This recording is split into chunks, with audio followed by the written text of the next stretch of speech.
Hello, welcome back to my channel. मैं हूं doctor Maithili Deshpande और आज हम बात करने वाले हैं कि अगर किसी दांत में बहुत ज़्यादा सड़न लगी है तो ऐसे दांत को हम बचा सकते हैं क्या, और ऐसे दांत को बचाने के लिए ट्रीटमेंट क्या करनी पड़ सकती है। तो सबसे पहले हम ये देखते हैं कि बहुत ज़्यादा अगर किसी दांत में डीके लगा है, सड़न लगी है, तो ऐसे दांत को बचा सकते हैं क्या। काफ़ी बार ये पाया जाता है कि कोई भी पेशेंट जब दर्द लेके हमारे पास आते हैं, जब हम क्लिनिकली चेक करते हैं उस दांत को, तो उस दांत में सड़न बहुत ज़्यादा रहती है, यानी उस दांत का डिस्ट्रक्शन बहुत ज़्यादा हुआ रहता है। तो कोई भी डेंटिस्ट क्या करते हैं कि सबसे पहले एक्सरे लेते हैं। एक्सरे क्यों लेते हैं? तो ये चेक करने के लिए कि जो सड़न लगी है तो उस सड़न ने दांत का डिस्ट्रक्शन कितना किया है वो चेक करने के लिए, यानी सड़न की डेप्थ चेक करने के लिए। दूसरा यानी जो दांत है उसकी जड़ें कैसी है, सीधी है या कर्व्ड है, ये चेक करते हैं हम एक्सरे में। और तीसरा यानी कि उस दांत का जो बोन सपोर्ट है, यानी उस दांत के आजू बाजू जो हड्डी है वो कैसी है, ये सब हम एक्सरे में चेक करते हैं। अगर एक्सरे में ये हमें पता चलता है कि उस दांत के जड़ें स्ट्रेट है, दूसरा यानी उसका बोन सपोर्ट अच्छा है, उसकी जड़ें भी अच्छी है, यानी उस दांत के जड़ों में सड़न नहीं लगी है, तो ऐसे दांत को हम बचा सकते हैं। और वो कैसे? तो सबसे पहले तो रूट कनाल करना पड़ता है उस दांत का, और दूसरा यानी कि उस दांत में रूट पोस्ट, नहीं तो जिसे हम पोस्ट एंड कोर भी कहते हैं, तो वो एक एडिशनल प्रोसीजर लग सकती है उस दांत को बचाने के लिए। हर रूट कनाल के दांत में रूट पोस्ट लगता ही है ऐसा नहीं है। जिन दांत का डिस्ट्रक्शन बहुत ज़्यादा हुआ है, यानी जो अच्छा वाला टूथ स्ट्रक्चर है वो बहुत कम बचा है, तो ऐसे ही दांत में हमें रूट पोस्ट की ज़रूरत पड़ती है। तो अभी ये देखते हैं कि रूट पोस्ट ये होता क्या है। रूट पोस्ट यानी एक स्क्रू के जैसा एक छोटा सा स्टंप रहता है कि वो हम उसी दांत के जड़ में उसको प्लेस करते हैं, तो वो आधा उस दांत के जड़ में रहता है और आधा उस दांत के अंदर रहता है, तो उसे रूट पोस्ट कहते हैं। अभी ये देखेंगे कि रूट पोस्ट की ज़रूरत क्यों पड़ती है। अगर किसी दांत में बहुत ज़्यादा सड़न लगी है और उस सड़न के वजह से उस दांत का बहुत ज़्यादा डिस्ट्रक्शन हुआ है, तो ऐसे दांत को एक्स्ट्रा सपोर्ट की ज़रूरत पड़ती है, यानी जो टॉप फिलिंग करते हैं और जो हम कैप करते हैं, तो उसको एडिशनल सपोर्ट की ज़रूरत पड़ती है। तो जो एडिशनल सपोर्ट है हम वो कैसे लेते हैं? तो उसी दांत के जड़ में हम उस रूट पोस्ट को प्लेस करके एडिशनल सपोर्ट लेते हैं, और उसके सहायता से हम उस दांत का टॉप फिलिंग करते हैं, और उसके बाद हम उसी दांत के ऊपर कैप करते हैं। हर एक रूट कनाल हुए दांत में रूट पोस्ट की ज़रूरत नहीं पड़ती है। ऐसे कौन से दांत हैं कि जिनको रूट पोस्ट की ज़रूरत पड़ती है, तो ये आपके डेंटिस्ट आपको बता देंगे। एक तो जैसे मैंने बताया कि अगर किसी दांत में सड़न बहुत ज़्यादा है, तो ऐसे इसमें एडिशनल सपोर्ट हम रूट पोस्ट से लेते हैं। दूसरा यानी कोई भी दांत अगर बहुत ज़्यादा टूटा है, स्पेशली सामने का दांत, तो ऐसे टूटे हुए दांत को हमें रिकंस्ट्रक्ट करने के लिए रूट पोस्ट की ज़रूरत पड़ सकती है। अभी देखते हैं कि रूट पोस्ट की प्रोसीजर कैसे करते हैं। तो अभी जैसे ये दांत है, आपको दिखाई दे रहा होगा इस पिक्चर में कि इसका 50% से भी ज़्यादा दांत को सड़न लगी है।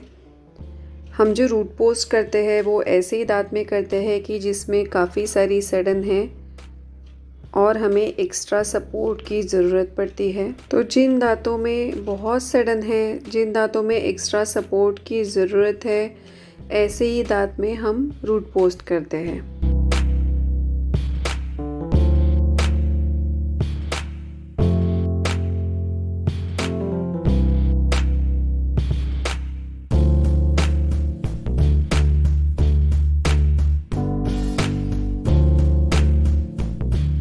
तो रूट पोस्ट करने के लिए सबसे पहले तो हमें जो सड़न लगी है वो निकालनी पड़ती है, उस दांत का रूट कनाल करना पड़ता है। तो रूट कनाल की जो स्टेप्स है, तो रूट कनाल में हम क्या करते हैं कि सड़न निकालते हैं, अंदर की जो जड़ों के अंदर जो कनाल्स रहती है छोटी छोटी, उसको भी हम क्लीन कर देते हैं।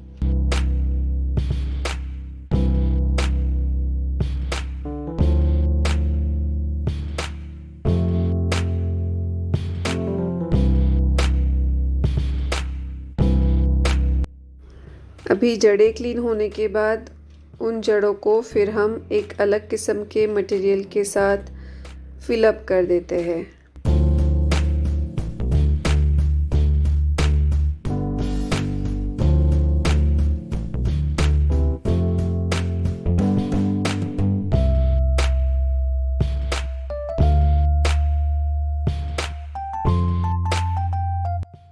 अभी जड़ें फिलिंग होने के बाद फिर हमें एक जड़ में पोस्ट के लिए जगह बनानी पड़ती है।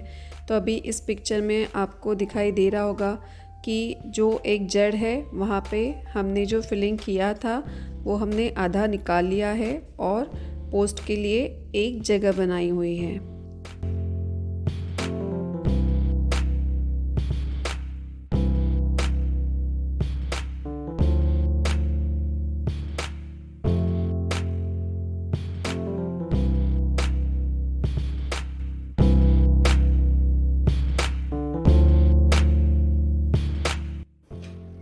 फिर वो जगह बनाने के बाद हम जो रूट पोस्ट है, नहीं जो एक स्टंप है, फाइबर पोस्ट नहीं तो मेटल पोस्ट जो भी होगा, उसे हम एक अलग किस्म के मटेरियल के साथ वहाँ पे फिक्स कर देते हैं।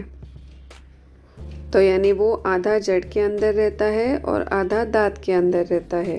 अभी यहाँ पे जो मैंने पोस्ट किया है, कलर किया है, वो ब्लू किया है। एक्चुअल में पोस्ट का कलर वाइट रहता है, नहीं तो मेटालिक का मेटल रहता है, लेकिन ये सिर्फ कॉन्ट्रास्ट इसलिए लिया है ताकि ये पता चले कि पोस्ट कैसे रहता है।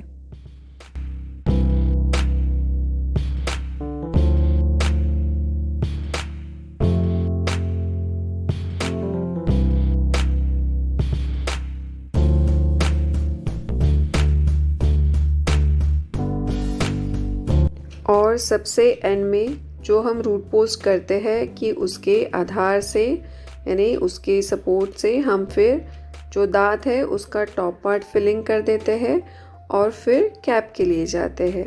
रूट पोस्ट से उस दांत की लाइफ बढ़ती है। जो हम टॉप पार्ट फिलिंग करते हैं नहीं तो कैप करते हैं उसको सपोर्ट मिलता है अच्छे से, और जो हम ट्रीटमेंट करते हैं उसकी लाइफ बढ़ जाती है।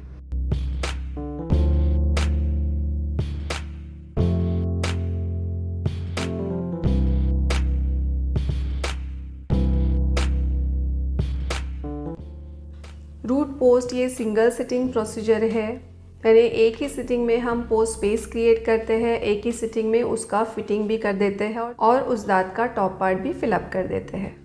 अभी पोस्ट काफ़ी सारे प्रकार की आती है, ये आपके डेंटिस्ट के ऊपर रहता है कि वो कौन से पोस्ट यूज़ करते हैं।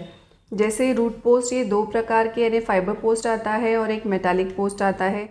लेकिन मेटल पोस्ट करना है या फाइबर पोस्ट करना है ये पूरा आपके डेंटिस्ट के ऊपर रहेगा। तो अगर आपके दांत में डिस्ट्रक्शन बहुत ज़्यादा है, सड़न बहुत ज़्यादा लगी है, जब आप डेंटिस्ट के पास जाते हैं, अगर वो बोलते हैं कि रूट कनाल, रूट पोस्ट और कैप से अगर हम उस दांत को बचा सकते हैं तो उससे बचा लीजिए। रूट पोस्ट ये बहुत ही सिंपल रूटीनली डन प्रोसीजर है, उसमें पेन भी नहीं होता है, ये सिंगल सिटिंग की प्रोसीजर है।